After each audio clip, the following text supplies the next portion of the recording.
안녕하세요. 태양바람입니다. 자, 이렇게 사업하면 망합니다. 큰일 나요. 나도 깜빡깜빡할 때가 있는데 잘 들으시고, 이렇게 생각하다가 망한다, 사업이. 안녕하세요. 태양바람입니다. 땅으로 올라가야 되는 거지? 절로 올라가 볼까? 저거 좀 찍어야 되겠다. 저 빌라야, 아파트야, 저거. 하나, 둘, 셋, 넷, 5층인 것 같아. 지하 주차장도 크게 있는 것 같습니다. 지하 주차장이. 이게 이제 저거야? 산소라는 거니? 네, 맞습니다. 산소고. 산소가 안 보인다, 근데.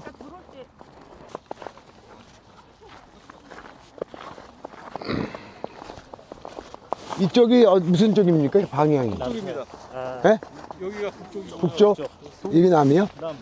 남쪽으로 바라보려고 그러는데 묘가 있네. 이게 서쪽이고, 이게 동쪽이네. 도로로 들어오려면 그거밖에 없나? 이쪽도 있어요. 이쪽이 높낮이가 틀릴 거 아니야, 높낮이가.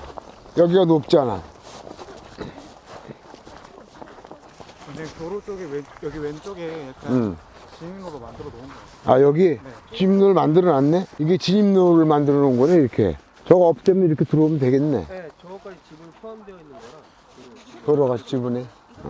그럼 이 땅은 우리 땅이 아니야, 이거? 이 땅 우리 땅이에요. 우리 땅이지. 네네. 완전 저기가 빠진 거예요, 묘. 어떻게 도로를 이렇게 막 돌을 쌓아놨지, 왜 저렇게? 우리가 공사하면서 쌓은 건가? 추측이건데 저기를 아까 전에 말씀드린 것처럼 경관을 어떻게든 조정을 해야 되니까 현장에서 토지 조정하면서 나온 돌들 가지고 쌓으려고 일단은 그렇게 한 것 같아. 우리가 쌓은 것 같아. 땅은 참 좋아요. 왜냐면 이쪽으로 경관이 좋고. 이거는 여기다 나무 같은 거 좀 심고 조경하고 이렇게 해갖고 돌 싸가지고 나무 같은 것도 좀 심고 오히려 크게 문제될 것 같지 않고. 저거 옛날 이 사람들이 살라고 했다 못 샀겠지. 저거 사는 건 현실적으로 좀 힘들지도 모르겠어. 저건 없는 걸로 생각하고 그냥 생각해야죠. 이제 여기도 저기 뒤에 있는 것처럼 아파트를 지어버리면 되지 않을까요? 이게 아파트예요? 나홀로 이게 빌라 같지 않아요? 근데 이게 101동이고요. 저기 102, 103동이에요. 그러니까 여기도 도심이랑 멀지 않거든요. 그래서 여기는 꼭 뭐 타운하우스나 전원주택을 지을 필요는 없고 이렇게 빌라를 짓는 것도 괜찮아요. 이게 더 타산성이 맞거든. 돈은 더 되는 거잖아.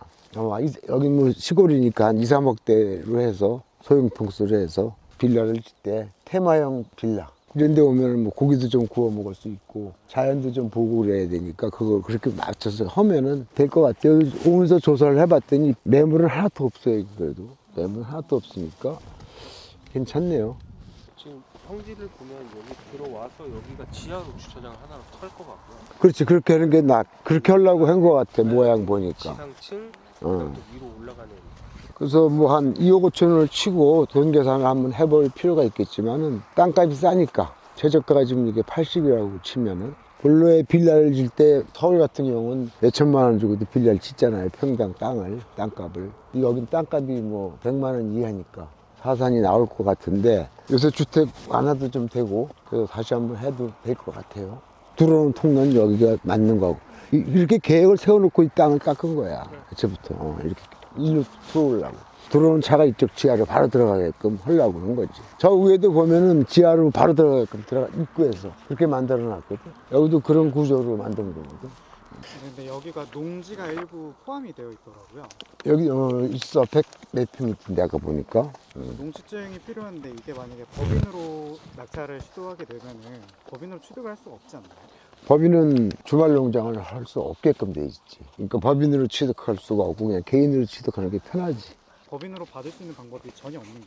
농지가 300평이 1000제곱미터 넘어야 되잖아. 그러니까 내가 법인으로 받으려면 이걸 취득하기 전이나 그쯤에 다른 농지를 취득해야지. 200평을. 그럼 300평이 넘어가죠. 이거 합하면. 그럼 더 법인으로 받을 수도 있지. 다른 농지를 취득하면 돼요. 그런데 전 소유자가 이미 법인이거든요. 그러면은 이거 이미 전용 허가를 이미 다 받아놓은 거 아닙니까? 전용 허가를 받았죠. 네, 그러면은 요거 법인으로 해도 그냥 허가 승계하는 방식으로 해갖고 받을 수도 있지 않을까요? 애초부터 받을 때부터 농지증 받지 않게끔 해서 받으면 더 편하지. 애초에 받을 때부터 사실은 농지증이 필요 없다. 왜? 허가가 난 땅이니까. 이렇게 말을 해서 시청에서 통과가 되면은 다행인데 그 말을 잘 좀 해볼 필요가 있겠죠. 말 잘하면 설득이 되죠. 이게 말을 어떻게 하느냐에 따라 틀려. 이거 뭐 허가 뭘 막 떠들면서 공무원이 듣기 싫으면 안 듣거든. 귀가 다쳐버리면 안 되니까 잘 얘기를 해서 설득을 해서 이미 허가받은 땅에다가 봐라. 그래서 설득을 해서 이거 없애달라. 음식 받는 걸. 그럼 아예 없애버리면 법인에서 받기 편하지. 그것도 하나의 방법이야. 좋은 질문을 하니까 좋은 공부가 됩니다. 좋은 질문을 했어요. 경매지를 보면은 토목공사를 했다는 명목하에 1억 정도가 지금 유치권 신고가 되어 있더라고요. 그리고 저희 뒤에도 지금 현수막이 저렇게 컨테이너에 붙어 있잖아요. 저것도 지금 간접 점유에 허용이 되는 건가요? 근데 유치권 때문에 계속 이렇게 하는데 유치권도 그 공부가 끝이 없어 이게. 유치권 이렇게 토목공사를 한 예로 그 유치권을 주장해서 승리한 걸 내가 거의 못 봤거든요.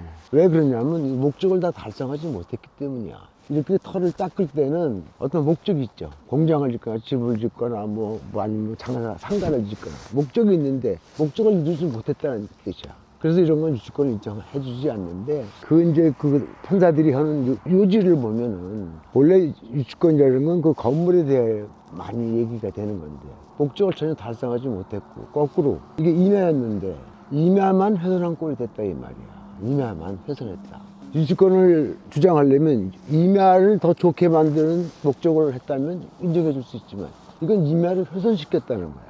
그래서 이게 시간 지나면 이거 바로 또 이거 떨어져. 원상회복 떨어져. 떨어질 때가 됐어 내가 볼 때는. 우리가 가서 신고하면 하라 그럴 거야 이거. 원상회복 하라 그럴 거야. 2017년에 허가를 들어갔던 거 아니야. 지금 몇 년이 지난 겁니까? 5년, 6년째 아니야. 그럼 이거 이미 원상회복 해야 될 거야. 거꾸로 우리한테 이득을 준 게 아니라 손해를 준 꼴이 되는 거지. 그래서 그런 것들은 다 기각합니다. 안 해줍니다. 저 1억 같은 거 저건 우리는 인정해 줄 수가 없어요. 유치권으로 하면 우리가 이깁니다.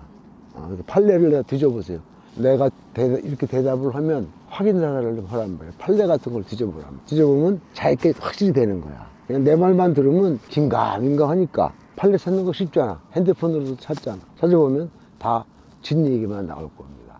진 것마다 이유가 다 있을까요? 자세한 그 요지를 잘 읽어보고 공부를 하셔야 돼요. 먼저 그러면 반대로 드는 생각은 실제로 여기에 제가 유치권은 돈을 받을 게 있습니다. 근데 뭐 그러한 이유로 이제 돈을 못 받게 되면 너무 억울하지 않습니까? 그러면 그 돈을 제가 진짜 받고 싶으려면은 어떠한 노력을 좀 많이 해야 되는 부분이 있을까요?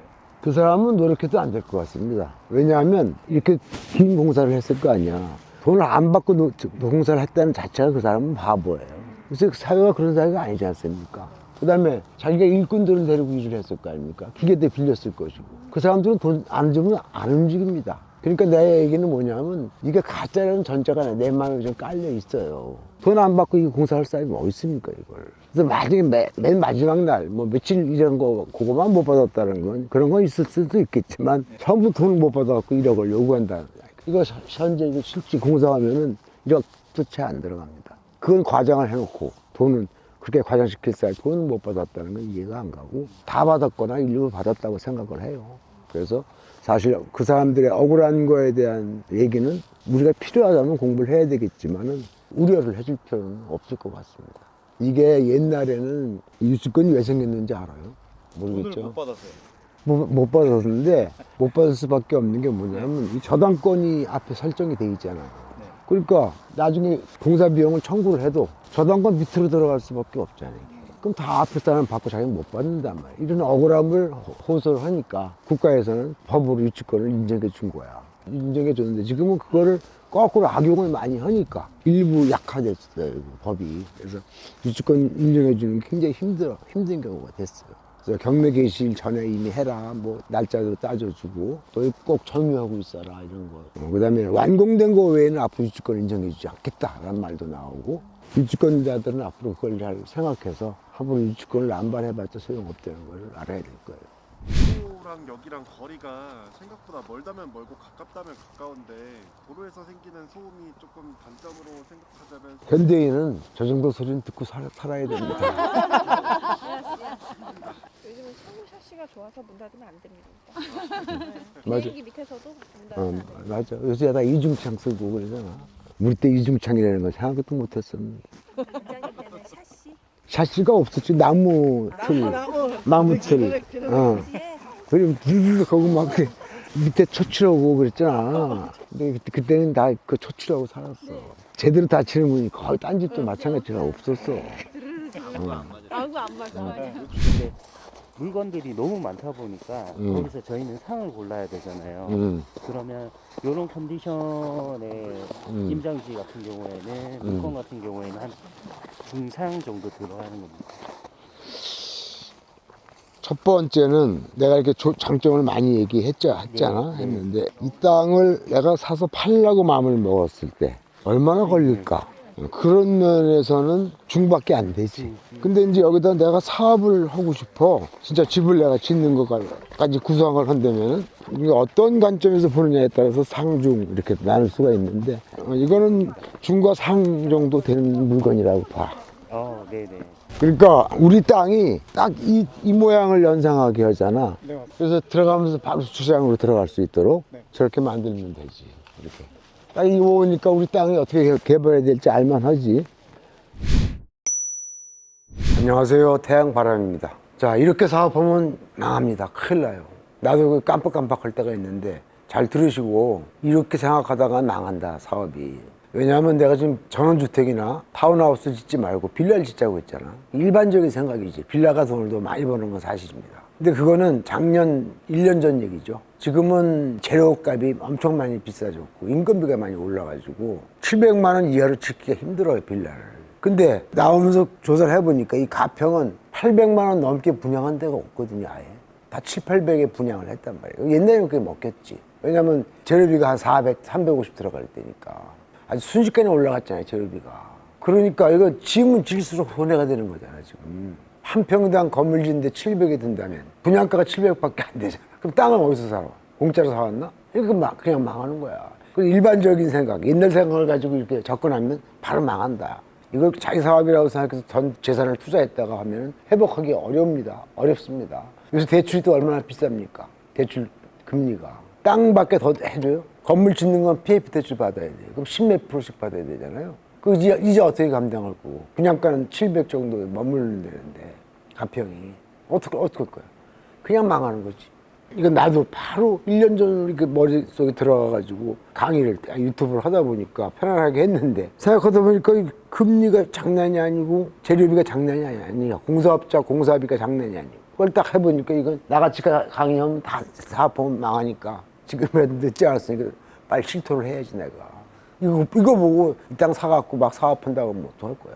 차라리 전원주택 같은 거 짓는 건 부담이 없어요. 땅 100만 원 정도 사서 예를 들면 거기다 뭐 3, 40평짜리 집 하나 쳤다고 하면 재료비 얼마 안 들잖아요. 그럼 부담이 없어. 그래서 나오다 보니까 빌라가 별로 없고 다 전원주택 뿐이더라고, 가평은. 그래서 그 이유를 이제 알겠어. 아니, 부동산을 30몇 년을 해놓고도 나같이 이렇게 강의를 하면 안 되는 거야. 내가 경각심을 좀 주고 싶었어요. 근데 옛날부터 원장님은 땅값이 오른다고 주장을 하셨잖아요. 그러면 만약에 분양가가 오를 가능성을 염두에 두어야 되지 않을까요? 그러니까 그 분양가가 오르는 것 따라오는 것도 나름이지. 강남 같은 데는 따라와 주겠죠. 근데 여기다가 분양가를 올리면 왜 오겠어요? 가평 인구도 줄고 있는데. 이런 데는 오는 목적이 편안한 집에서 살고 싶어 오는 사람이 제일 많거든요. 그러니까 이건 건물값 많이 들이지 않고 전원주택이나 별장이나 타운하우스 쪽으로 나가는 게 맞습니다. 그런 소양이 있는 사람만 와갖고 소수라도 그렇게 짓고 사는 게 맞아요. 여기다 빌라를 때려치면 바로 망한다. 가평은 역시 전원주택, 별장, 타운하우스 이런 쪽이 맞습니다. 그런 것으로 기대가 크게 안 가면은 땅을 취할 필요가 없다. 가평은. 감사합니다. 네, 수고하셨어요.